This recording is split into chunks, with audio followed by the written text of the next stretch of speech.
Today is the National Day of Prayer, and for me, and maybe for others, it's also a National Day of Repentance.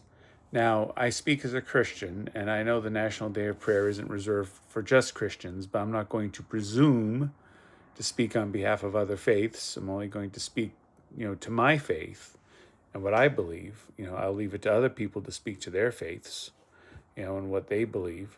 Um, but as far as, my faith and what I believe that while it's important to pray for our country, it's important to pray for our social issues. It's important to pray about the behaviors that we're seeing in our country, in terms of antisocial, sinful behaviors that we're seeing. And it's important to pray for all that. But I think it starts, at least from my mindset, it starts with me.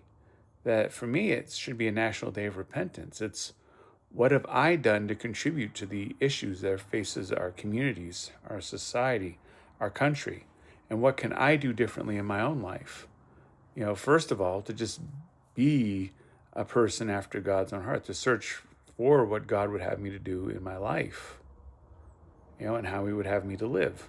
And then secondly, once we've got that straight, then what do I need to do to help be a solution instead of part of the problem to some of the things that face us? I mean, I think back to the Pharisee and the tax collector in prayer, and the Pharisee saying how he's thankful he's not the tax collector and how he's done all these wonderful things. And the tax collectors just say, woe is me.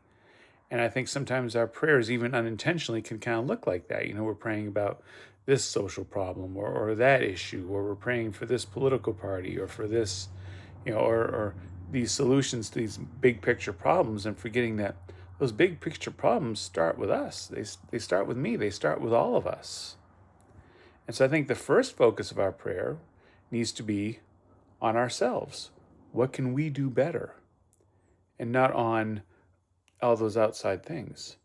And also a realization that it's not, the idea is not to get God to join our team. It's for us to join God's team, whatever that looks like.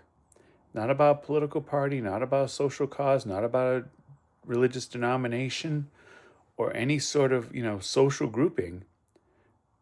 First and foremost, it's what does God want us to do? And it's up to us to be part of that by first engaging in being better people ourselves, and then turning around and saying, okay, now how can I be a contribution to the community that I'm a part of?